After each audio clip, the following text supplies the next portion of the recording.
आओ बंधुओं, कैसे हो। अब चले हम लोग उसी ऑर्गेनिक कंपाउंड के तकनीक को जाने। और सबसे पहले जानेंगे इस वीडियो में, पिछले वीडियो में हम लोगों ने ऑर्गेनिक कंपाउंड के स्ट्रक्चर और उसके बॉन्डिंग पर चर्चा की थी। अब हम लोग जानने वाले हैं classification of carbon. Classification of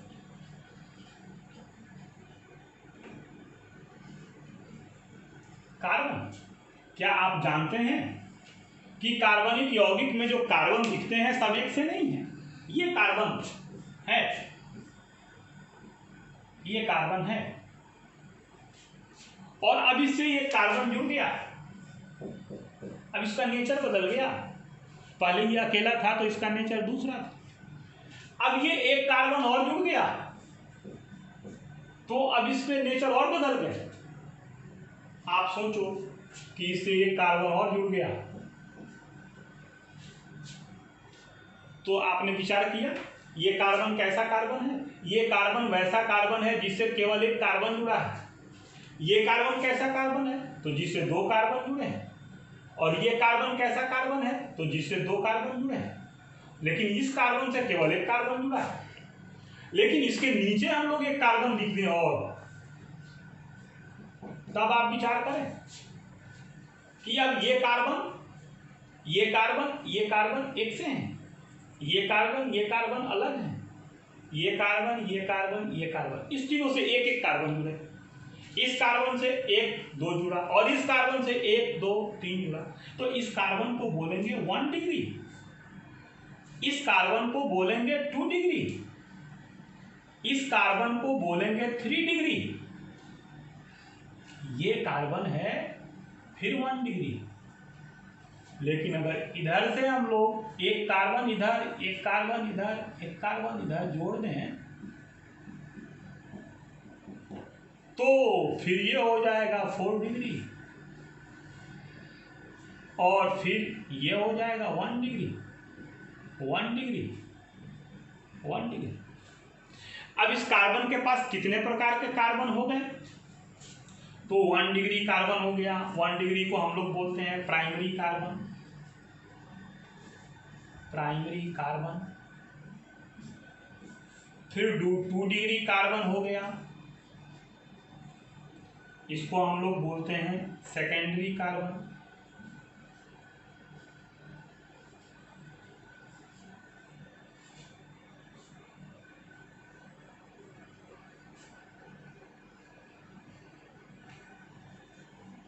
one degree carbon, 2 degree carbon, primary carbon, secondary carbon, 3 degree carbon, इसको बोलेंगे tertiary carbon.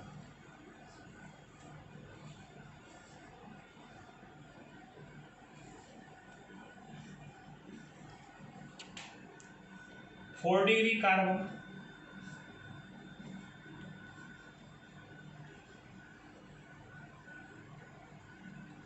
Quaternary carbon,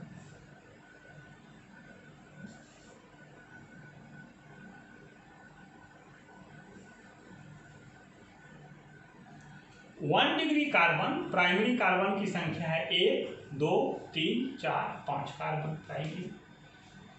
2 degree carbon एक है, 3 डिग्री कार्बन एक है, 4 डिग्री कार्बन एक है। टोटल कार्बन है 8। गिन ले 1 2 3 4 5 6 7 8। 4 कार्बन ये है, 4 कार्बन ये है। इसके पास 8 कार्बन है और इसमें 4 प्रकार के कार्बन हैं। अब आप विचार करें कि जो कार्बन 1 डिग्री कार्बन है उसके पास 3 हाइड्रोजन होगा। जो कार्बन 2 डिग्री कार्बन है उसके पास 2। जो 3 डिग्री कार्बन है उसके पास 1। लेकिन जो 4 डिग्री कार्बन है उसके पास कोई भी हाइड्रोजन नहीं होगा। इन परिस्थितियों में हम लोग यदि हाइड्रोजन की संख्या निकालना चाहें तो हम लोग हाइड्रोजन कैसे निकाल सकते हैं। तो 1 डिग्री कार्बन के पास 3 हाइड्रोजन, तो number of hydrogen number of hydrogen is equal to 5 into 3। 1 degree, 2 degree carbon के पास 2, तो 1 गुणे 2। 3 डिग्री के पास 1, तो 1 गुणे 1। 4 डिग्री के पास कोई नहीं, तो कार्बन हाइड्रोजन की संख्या हो गई 15। 2 2 1 3, 15 3, 18 हाइड्रोजन। 3 2 5 6, 3 9, 3 12, 3 15, 3 18। ये हाइड्रोजन की संख्या होगी। अब जो जितने डिग्री कार्बन से हाइड्रोजन जुड़ा वो उतने ही डिग्री का हाइड्रोजन कहा जाएगा, ध्यान रखेंगे। और इसी आधार पर इनकी सक्रियता भी होगी, सक्रियता की भी बात की जाएगी बाद में। तो इस कार्बन के वर्गीकरण का हम लोग ठीक ठीक ध्यान रखेंगे। एक बात और सुनने में आती है अपने को क्लासिफिकेशन ऑफ कार्बन के बाद, क्या तो कहा जाता है नॉर्मल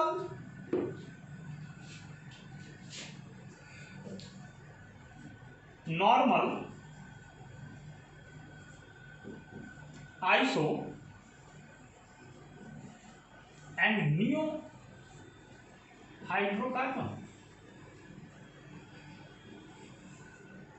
ये नॉर्मल, आइसो और नियो हाइड्रोकार्बन क्या है?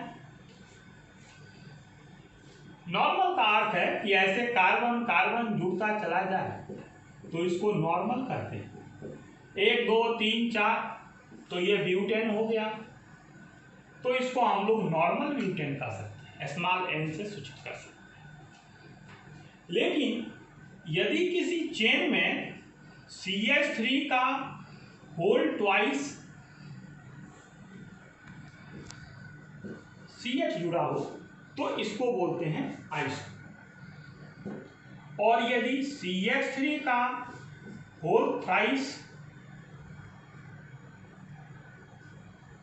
C जुड़ा हो तो इसको बोलते हैं नियो। चाहे कितना बड़ा चेन हो, जैसे CH3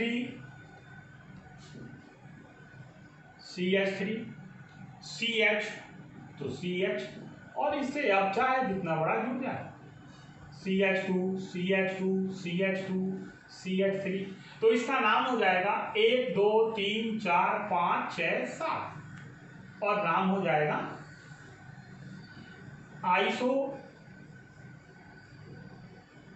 हेप्टेन। अब इस नियो को देखें, जैसे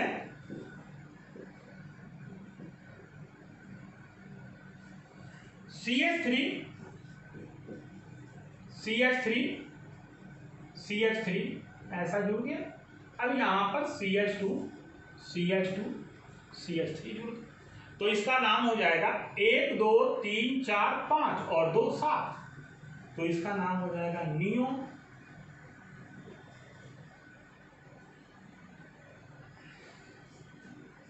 हेप्टेन। 7 को हेप्ट कहेंगे तो हेप्टेन, 6 रहता तो हेक्सेन, 5 रहता तो pentane.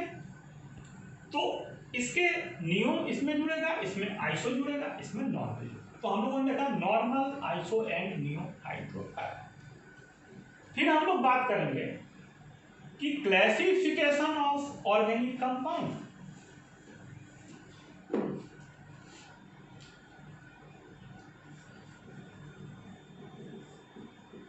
Classification of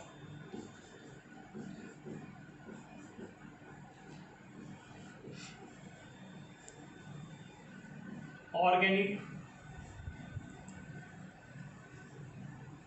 compounds. Organic compounds जो होते हैं वो 2 प्रकार के होते हैं। एक को बोलते हैं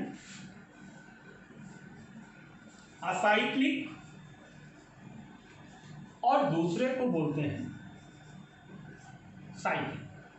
असाइक्लिक को हम लोग कह सकते हैं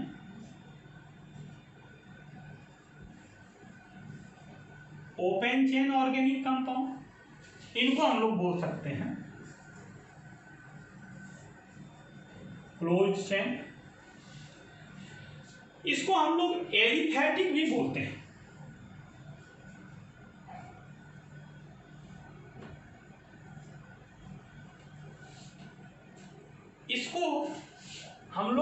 भागों में बांटते हैं।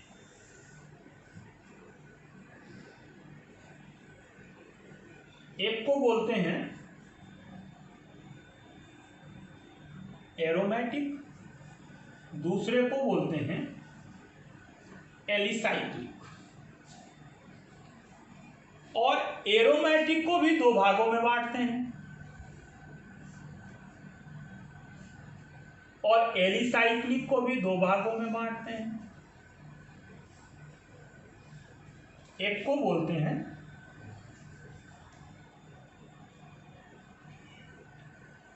होमोसाइक्लिक, दूसरे को बोलते हैं हेट्रोसाइक्लिक। सेम इसको भी बांटते हैं होमोसाइक्लिक, बस केवल अंतर इतना है हेट्रोसाइक्लिक कि ये जो है एरोमेटिक है और ये एलिसाइक्लिक। ये एरोमेटिक नहीं है, एरोमेटिक एक समूह है। एरोमेटिक के कैरेक्टर आपको बताए गए होंगे, बताए जाएंगे, हाई स्कूल में भी बताए गए होंगे। और ये जो होमोसाइक्लिक है इसको दो वर्गों में बांटा जाता है। एक को बोलते हैं बेंजीनाइट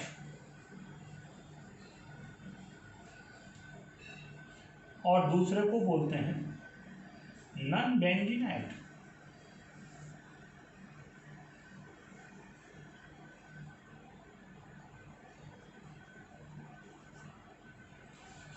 ऐसे जो असाइक्लिक कंपाउंड हैं इनको दो भागों में बांट सकते हैं। एक को बोलते हैं हाइड्रोकार्बन, दूसरे को बोलते हैं डेरिवेटिव्स ऑफ हाइड्रोकार्बन।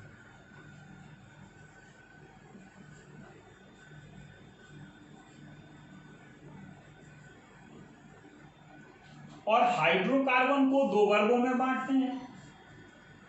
एक को बोलते हैं सैचुरेटेड, इसका नाम एल्केन है, जानते हैं हम लोग। इसको पैराफिन भी कहते हैं। और इसको बोलते हैं अनसैचुरेटेड। अनसैचुरेटेड भी दो भागों में बांटा जाता है। एक को बोलते हैं एल्कीन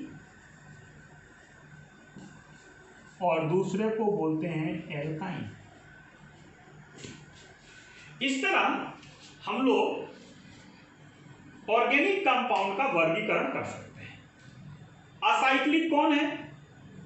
जिसका पहला कार्बन आखिरी कार्बन से नहीं जुड़ा हो। आप देखते जाएं इसको, जैसे 1 2 3 4 5 6, कहीं से गिनती करें, आप यहां से करें 1 2 3 4 5 6, लेकिन 6 और 1 में कोई रिलेशन नहीं है साहब, ये असाइक्लिक है।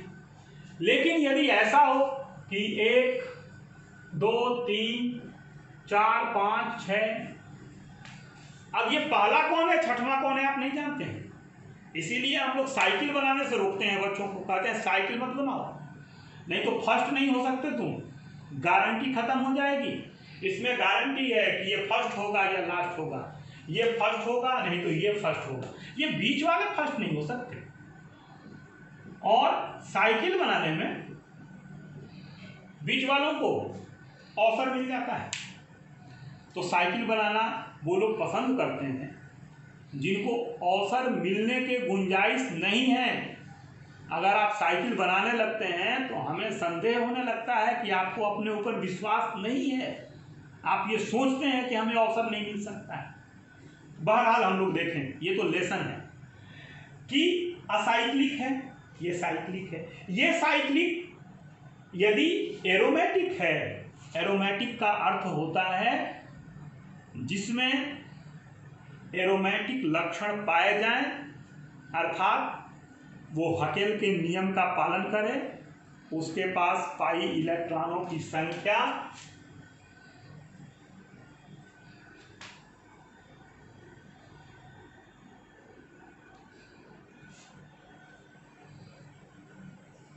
(4n+2) हो, 4n+2 पाई इलेक्ट्रॉन, ये हकेल का नियम है। n साइकिल की संख्या गुणे 4 + 2, जैसे बेंजीन है अगर इसको हम लोग बेंजीन बनाना चाहें तो इसमें क्या करेंगे, 1 2 3, तो 4n, तो 4 × 1 + 2 = 6।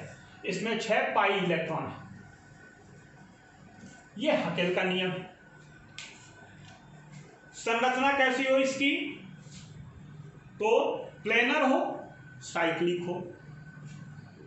प्लेनर का अर्थ है जमीन पे रखा जाए तो ये जितने कार्बन हैं सब एक ही तल में, और इस पाई इलेक्ट्रॉन के चलने के लिए, मूव करने के लिए रिक्त उपकोष के p कक्षक मौजूद हों, ऐसे गुण हो तो एरोमेटिक, और नहीं तो सब एलिसाइक्लिक।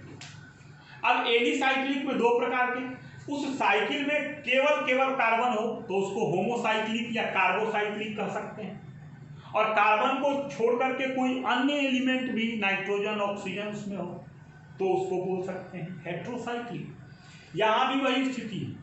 यदि एरोमेटिक में केवल कार्बन हो तो इसको बोलेंगे होमोसाइक्लिक, बेंजीन होमोसाइक्लिक है। लेकिन हमने यहाँ से हटा करके कार्बन, यहाँ नाइट्रोजन डाल दिया, ये पिरिडीन हो गया। अब ये पिरिडीन हो गया, ये एरोमेटिक तो है लेकिन हेट्रोसाइक्लिक। और यदि इस रिंग के अतिरिक्त, यानी बेंजीन रिंग के अतिरिक्त भी किसी में एरोमेटिक गुण मौजूद है तो उसको बोलेंगे नॉन बेंजीनाइड, और शेष को बोलेंगे बेंजीनाइड। तो ऐसा करके इसको हम लोगों ने बांटा है। Aliphatic compound, acyclic compound, hydrocarbon और हाइड्रोकार्बन के व्युत्पन्न है। हाइड्रोकार्बन जैसे मेथेन है, मेथेन का H एक H हटा के OH जोड़ दिया, ये मेथेन है, हाइड्रोकार्बन है। हमने क्या किया, इसका एक H हटा के CH3OH लिख दिया, मेथेनॉल। अब ये डेरिवेटिव्स ऑफ हाइड्रोकार्बन हो गए। तो डेरिवेटिव्स ऑफ हाइड्रोकार्बन और हाइड्रोकार्बन, ये हाइड्रोकार्बन सैचुरेटेड पढ़ा है हम लोगों ने, संतृप्त हाइड्रोकार्बन, अनसैचुरेटेड असंतृप्त हाइड्रोकार्बन, सब हाई स्कूल में पढ़ा है।